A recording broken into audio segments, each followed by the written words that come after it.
Welcome to Vision 2.0. Today I am going to discuss regarding non-cooperation movement in the forest and tribal area. It means असहयोग आंदोलन को tribal द्वारा उनके अपने area tribal forest area में कैसे organise किया गया, इसके बारे में हम जानने वाले हैं। साथ ही साथ मैं आपको रिमाइंड कराना चाहूंगा कि मैंने इसके पिछले वाले प्रीवियसली वीडियो में मैंने आपको बताया था कि rebellion in the country side मतलब रूरल एरिया में इस नॉन कॉपरेशन मूवमेंट को कैसे चलाया गया था, और इसके आगे वाले वीडियो में मैंने आज बताने वाला हूं कि ट्राइबल्स लोगों ने कैसे इस मूवमेंट को ऑर्गेनाइज करते हैं और चलाते हैं। तो चलिए चलते हैं और ट्राइबल्स मूवमेंट्स के बारे में चलते हैं।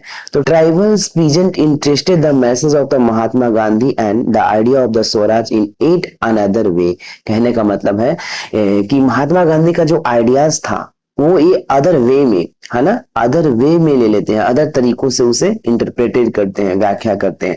कहने का मतलब है महात्मा गांधी बोलते थे कि स्वराज यानी इंडिपेंडेंस, स्वतंत्रता हमें तो मिलना चाहिए, है ना, लेकिन लाइक नॉन कॉपरेशन मूवमेंट और वायलेंस ना करते हुए, है ना, पीसफुली तरीकों से हम रिक्वेस्ट करके मिलना चाहिए। जबकि जो ट्राइबल्स लोग थे वायलेंस को एक्सेप्ट करते थे। मतलब इनके लिए यदि वायलेंस हो रहा है मूवमेंट में तो कोई बड़ी बात नहीं थी, इनके लिए नॉर्मल था।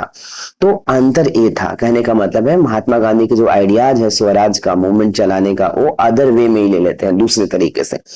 एंड अब एक एग्जाम्पल हम समझेंगे जो कि आंध्र प्रदेश में गुडन हिल है, एक जगह है, हिली इलाका है। तो एग्जाम्पल के लिए military guerrilla movement spread in the early 1920। जैसे ही यहाँ पर non cooperation movement all over India में चलती है, उसी टाइम में यहाँ पर गुरिल्ला मूवमेंट शुरू हो जाता है। कहाँ पर? आंध्र प्रदेश में, है ना। यहाँ पर के जो ट्राइबल्स लोग हैं वो अंग्रेजों से परेशान थे, तो उनको अवसर ढूंढ रहे थे। जैसे ही मूवमेंट चलाया जाता है नॉन कॉपरेशन मूवमेंट, तो ये भी उसमें कूद पड़ते हैं और अपने एरिया में महात्मा गांधी के सपोर्ट में यहाँ पर गुरिल्ला मूवमेंट, जैसे अब गुरिल्ला मूवमेंट क्या है, तो गुरिल्ला मूवमेंट मतलब अचानक किसी पे हमला कर देना। तो इस टाइप के जो स्ट्रगल है, इस टाइप के जो मूवमेंट यहाँ पर इन लोग चलाते हैं। क्यों चलाते हैं, रीजन क्या था, है ना, क्यों वो गुस्से थे ब्रिटिश अंपायर के अगेंस्ट, तो हम यहाँ पर रीजन जानेंगे। Note form of the struggle that the Congress code approve. इसको कांग्रेस जो है अप्रूव नहीं करती थी। क्यों नहीं करती थी अप्रूव? क्योंकि कांग्रेस और महात्मा गांधी का कहना था कि मूवमेंट तो होना चाहिए, लेकिन वहां पर मूवमेंट स्ट्रगल आंदोलन होनी चाहिए, लेकिन वहां पर वायलेंस मारपीट नहीं होना चाहिए। जबकि इनके लिए नाम मारपीट तो आम था। तो ये जो स्ट्रगल था इनका, the Congress could not approve ही नहीं करती, मानती नहीं है कि ये नॉन कॉपरेशन मूवमेंट के हिस्सा है। लेकिन क्योंकि उसी समय प्रेरित होकर, इंस्पायर होकर चलाया था इस गुडिल हिल में के यहाँ के जो ट्राइबल्स लोग हैं उन्होंने चलाया था, तो हम मानते हैं कि इसी के हिस्सा है। चलिए चलते हैं। Here as an other forest region, the colonial government had closed large forest area and prevent peoples from the entering for the forest for grazing their cattle and to collect the fuel woods for the fruits। कहने का मतलब है कि ये क्यों गुस्सा था, क्यों इन्होंने महात्मा गांधी जब मूवमेंट चलाया तो क्यों इन्होंने भी मूवमेंट चला दिया, है ना। तो इसलिए चलाया है क्योंकि इनकी जो एंट्री थी फॉरेस्ट एरिया में, फॉरेस्ट रीजन में, है ना, वहां पर क्लोज कर दिया गया। क्लोज मतलब बंद कर दिया गया। कहने का मतलब है ट्राइब्स लोगों को जंगलों में जाने के लिए मना किया जाता था, क्लोज किया जाता था। क्यों? क्योंकि रिजर्व फॉरेस्ट उसे घोषित कर दिया गया। इनको स्पेशली वहां पर उनका जो फॉर्म था, है ना, फॉरेस्ट एरिया में अपने जानवर जो कैटल इनका होता था उसको ग्रेज करवाते थे, चराने के लिए जाते थे, तो उसके लिए भी इनको रोक लगा दिया गया। ये क्या करते थे, जंगल से फ्यूल, लकड़ी जलाने के लिए, खाना बनाने के लिए लकड़ी लाते थे, फ्यूल के रूप में उसे यूज करते थे, उसे भी लाने के लिए जंगल से मना कर दिया गया। फ्रूट्स को कलेक्ट करते थे, है ना, और लाइक सर्वाइव में यूज करते थे, खाने पीने में, उसे भी बंद कर दिया गया।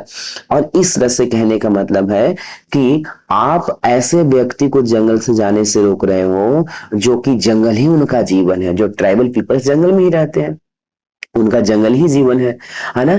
तो कहने का मतलब है जंगल से ही आप उनको रोक दोगे तो वो कैसे सरवाइव करेंगे। इसीलिए ट्राइबल पीपल में ब्रिटिश अंपायर को लेकर बहुत अलग लेवल की गुस्सा थी, और जैसे ही उनको अवसर मिलता है वैसे ही इन्होंने भी अपना मूवमेंट शुरू कर देते हैं। अब साथ ही साथ और भी रीजन था जिनके कारण एक गुस्सा थे। Not only were their livelihoods affected and they left and their traditional rights were being the denied. मतलब उनका जो ट्रेडिशनल राइट्स है, ट्रेडिशनल राइट क्या है, जंगल उनका अपना जन जीवन ही है, जीवन का पार्ट्स है। तो जंगल के जो चीजें हैं उसको यूज करना, है ना, उनका जन्मसिद्ध अधिकार है, ट्रेडिशनल राइट है, पारंपरिक अधिकार है, जंगल में पारंपरिक रूप से कई जनरेशन से वो रह रहे हैं।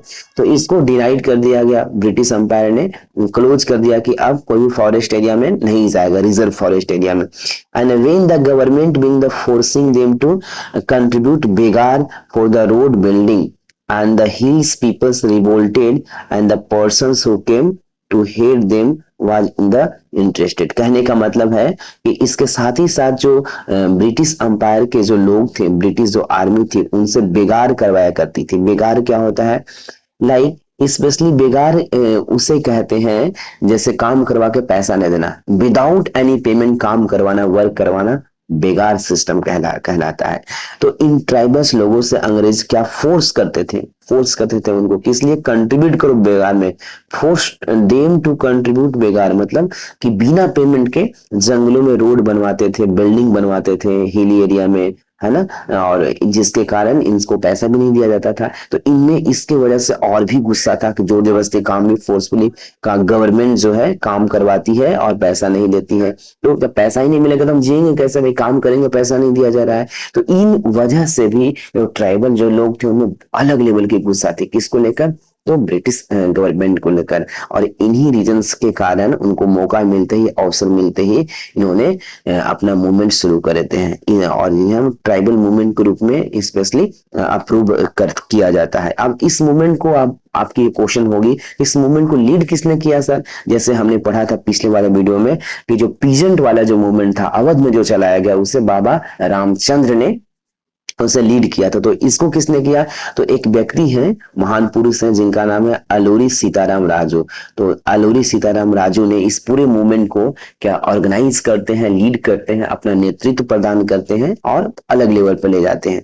अब अलूरी सीताराम राजू के बारे में ऐसा कहा जाता है कि ये बहुत ही महान पुरुष थे। ये ऐसा क्लेम करते हैं उनके पास कोई दैवीय स्पेशल पावर है भगवान गॉड का, है ना, उनको कोई मार नहीं सकता, ना इस तरह से ये क्लेम करते हैं। और इन्होंने स्पेशली जो अलूरी सीताराम राजू हैं, वो महात्मा गांधी से बहुत इंस्पायर होते हैं, बहुत ज्यादा प्रेरणा लेते हैं और मूवमेंट को आगे बढ़ाते हैं। लेकिन महात्मा गांधी को वायलेंस वाला, नॉन वायलेंस वाला, इसको वो अपनाते नहीं है। वो जो अलूरी सीताराम राजू हैं, वो खादी जो इनका है, महात्मा गांधी के खादी को अपनाते हैं, बोलते हैं खादी अच्छी चीज है। मतलब कहने का मतलब है महात्मा गांधी को कुछ आइडियाज को उन्होंने लिया, जैसे खादी हो गया, है ना, नॉन कॉपरेशन मूवमेंट का खादी बड़ा हिस्सा था, है ना, विदेशी क्लोथ को बहिष्कार करना और खादी को अपनाना। तो इन सब चीजों को अपनाया, लेकिन वायलेंस वाला नहीं अपनाया। और अंततः इस मूवमेंट का अंत कैसे होता है? तो Raju was the capture and executed in the 1924 में इन्हें कैप्चर कर लिया जाता है, फांसी पर चढ़ा दिया जाता है। और इस तरह से इस मूवमेंट स्लो डाउन हो जाता है, क्योंकि लीडर मारा गया, अब कोई वैसा बड़ा लीडर बचा नहीं। लेकिन आज भी गुडेन जो हिल है आंध्र प्रदेश में, जो हिली इलाका है, वहां पर ये इनको फोक हीरो के रूप में जाना है, फोक यानी लोकल हीरो के रूप में जाना जाता है, लोग इनसे प्रेरणा लेते हैं। तो इस तरह से आपको ट्राइबल्स जो लोग थे, ये तो एक जगह के हमने एग्जांपल बताया भारत की, जो कि आंध्रा में है, हिली एरिया, कि वहां पर कैसे ऑर्गेनाइज किया था। तो इसी तरह भारत के अलग अलग जो ट्राइबल एरिया था, जंगली जो जंगल फॉरेस्ट जो एरियाज थे, वहां पर लोग किसी न किसी जो ग्रेट पर्सन ने महात्मा गांधी से इंस्पायर होकर मूवमेंट को लीड करता है। और इस तरह से ट्राइबल लोगों ने लाइक नॉन कॉपरेशन मूवमेंट में कंट्रीब्यूट करते हैं। वो अलग बात है कि इनको लाइक वायलेंस को सपोर्ट नहीं करते, है ना। तो आज के लिए इतना ही, थैंक यू सो मच। मिलते हैं अगले वीडियो में। जब हम अगले वीडियो में मिलेंगे तो आपको हम बताएंगे Swaraj in the plantation. Swaraj in the plantation मतलब प्लांटेशन में काम करने वाले जो वर्कर हैं, है ना, बगान में या चाय की बगान, उन्होंने कैसे पार्टिसिपेट किया, उनकी कैसे भागीदारी थी। मतलब नॉन कॉपरेशन मूवमेंट जब चला तो पूरे इंडिया में जितने भी लोग हैं, चाहे वो जितने भी टाइप्स के वर्कर हैं, किसी न किसी हद तक, किसी न किसी प्रकार से अंग्रेजों के खिलाफ आवाज उठाने के प्रयास किया उन्होंने। इसीलिए यहाँ पर हम ट्राइबल लोगों को भी लाइक काउंट किया कर रहे हैं। तो आज के लिए इतना ही। Thank you so much.